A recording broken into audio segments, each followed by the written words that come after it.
Welcome back to, I don't know, episode 5 maybe, could be 6, I got no idea, but welcome back. We're in the middle of Matthew, Mark, Luke and John. Well, we're not, we're in the middle of Matthew though, and we are doing the chapter 13 right now. I'm not going to give you the recap. If you want the recap, go back and watch all the previous episodes, but what I will say is we are camped in the parables, the kingdom parables that Jesus talks about, and so the thing we need to remember before we kick in is what a parable is. So a parable is a story not to make the message easier, but to make the message harder for us to understand. Now, thankfully, Jesus, the disciples are a bit like us and they don't get a lot of it. And so thankfully, Jesus explains a chunk of it, but sometimes he doesn't as well. So what is the idea behind the parable? The idea of the parable is it is for people who are teachable, who want to learn and put the effort in and be prodded, provoked and challenged in order to discover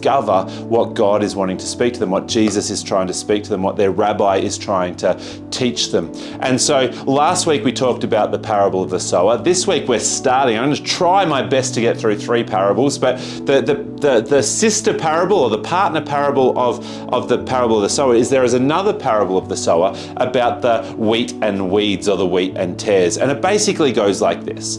There was a guy who planted in a field a bunch of really good seed, and then he went to bed because he'd had a big day, and when he woke up in the morning he could see that the enemy had planted weeds in his wheat. Now, what we miss in our English context is if you go and Google tares, you will show you that tares and wheat look identical right up until harvest, and the only reason you can tell at harvest is because the weight of the wheat on the top will cause the wheat to bend. But other than that, they look identical. So you've got these wheat and weeds, these wheat and tares. And so his servants go, oh, should we pull up the weeds? And he goes, no, because we're not going to be able to tell the difference between what is a wheat and what is a weed until harvest time.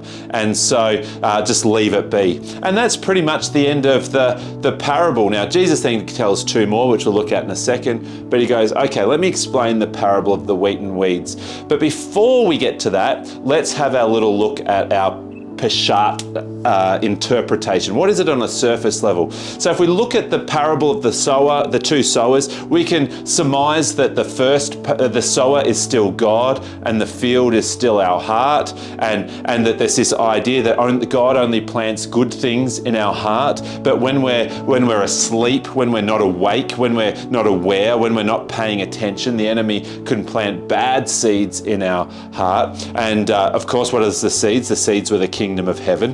And so what we could surmise from that is that God plants good kingdom of heaven things into our heart, and but when we're not aware, we can pick up the bad things that are not the kingdom of heaven in our heart, and it's really hard to distinguish the difference. In fact, it seems to be saying that we actually don't know the difference, so be careful. Don't be trying to pull the weeds out of somebody else's life, because you could be pulling wheat, and don't be congratulating their wheat because it could be weeds that we actually can't tell the difference. And so, I mean, that's a great message, right? It's like, who are we in the story was something that we looked at, and are we somebody who has wheat in our life? Are we somebody that has weeds in our life? Or are we somebody who can actually tell the difference? And that's kind of a pretty fascinating way to look at this parable, to go, that person, they've got weeds in their life. Well, just hold off. You don't know. Only God can tell what is a weed and what is a wheat. So stay in your lane, let God be God, you be you. You love them, you look after them, you look out for them, and let God be God, and he can do that at harvest time. Now, that's awesome. There is a remez to this, but we're not going to go into that because I just honestly don't have time. But let's go into what Jesus looks at when he wants to explain it to his disciples.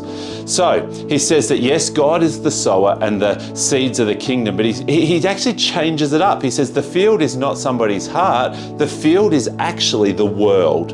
And that there are people who have kingdom of heaven hearts that are being fruitful, but there are also people in the world that have, that don't have kingdom of heaven hearts. Maybe they're even anti-kingdom of heaven hearts, which is interesting. In other words, the kingdom of heaven is kind of, what's the word I'm looking for? countercultural, not normal, is different. But here's the thing, again, the message though is the same. He says, let the angels determine at harvest time what is wheat and what is weeds. Because it's so easy for us to go, yep, that person's kingdom of heaven, that person's wheat, awesome. Oh no, that person, we're going to judge which one's wheat and which one's weeds. So the message, although at that level, when we said before, it's still the same message, which is kind of cool, which is that there are people who are wheat and there are people that are weeds, and the reality is we can't tell the difference, only God can.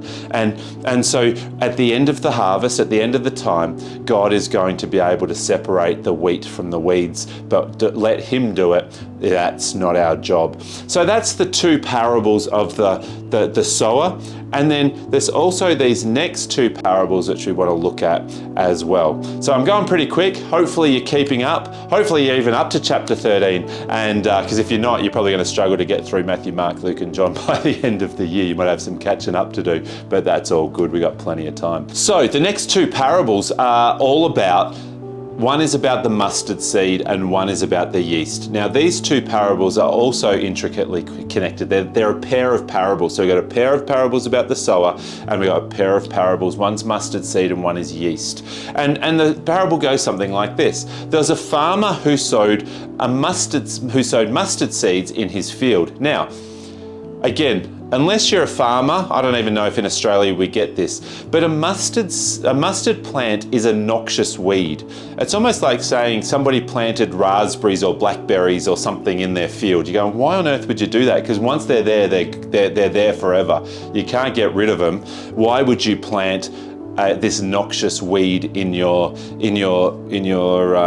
field? So that would be like, people would be like, this story's nuts already. Okay, so there's a farmer who sowed a mustard seed, which was a very small seed, into the field. And then as it grows and its roots interconnect and it just springs up everywhere. And then Jesus makes another really strange statement. He said, and it grows into a tree. And you're like, hang on, a mustard seed grows into a bush, into a shrub, not into a tree. So Jesus is mixing his metaphors here. So he's going, number one, this farmer is doing something really odd by planting a noxious weed in his field. But then this noxious weed actually grows up into a shrub and then into a tree where all the birds of the land can come and rest and nest in this tree. And then the second parable he talks about the yeast. He says, the kingdom of heaven is like a woman who puts yeast into 60 pounds or 30 kilos of flour. And like, I don't know if you've done much baking, but that's a heck of a lot of flour. I don't know what you're doing with 30 kilos of flour. But she works it into the dough and then makes the cake. So the kingdom of heaven is like that mustard seed. The kingdom of heaven is like that yeast that's going to work through that dough and whatever. And that's it. No more explanation, no more. He doesn't go into this one. The disciples seem to get this one, obviously, because they don't ask Jesus. So what can we look at from that? So at that Peshat level, at that top level, surface level, we can deduct a few things. You can tell that these two parables are connected because yeast and the noxious weed are all sort of working their way. The mustard seed's working its way through the field. The yeast is working its way through the dough. We also know that the mustard seed is this tiny seed and yeast is this tiny thing, that the kingdom of heaven isn't coming with a bang. It isn't coming with fanfare. It isn't coming as this big kind of boulder, just meteorite onto the earth. It's starting as a very small thing that grows and grows and grows and is unstoppable. Yes, it's small, it is unstoppable. Once it's there, you can't get yeast out of dough. Once you've got this noxious weed in your field, it is there. You can't get rid of it. So the kingdom of heaven is like yeast. The kingdom of heaven is like a mustard seed. So what I don't know, maybe you've got some thoughts. If you've got other thoughts what it could mean, why don't you put them in the comments as well. But this idea that the kingdom of heaven starts off small, whether it's in someone's life or in the world, based off our two parables previous, the field, the soil could be a heart, it could be the world, but either or, number one, we know that it's countercultural to what the world is expecting. Number two, we know it starts starts off small. Number 3, we know it's unstoppable. And 4, we know that it's going to be part of our heart condition as people. And so even out of that, who are we in the story? Are we somebody who's the kingdom of heaven is just growing and growing? Maybe another thing that we could look at as well, maybe another point that we could look at is these birds of the air that fly into the tree, that it's going to be a place of rest for the birds, whatever the birds might be, or the yeast, 30 kilos. I mean, this lady's not just cooking for herself. I mean, that's a lot of loaves of bread. That's a lot of pizza dough, like she's cooking for a bunch of people. So maybe what we could say as well is that the kingdom of heaven is not just for us, it's going to impact broader and wider. So this is when we now got to go into the remez section. What was the remez? The throwback to the Old Testament, the hyperlink back to the Old Testament. And it really helps us out.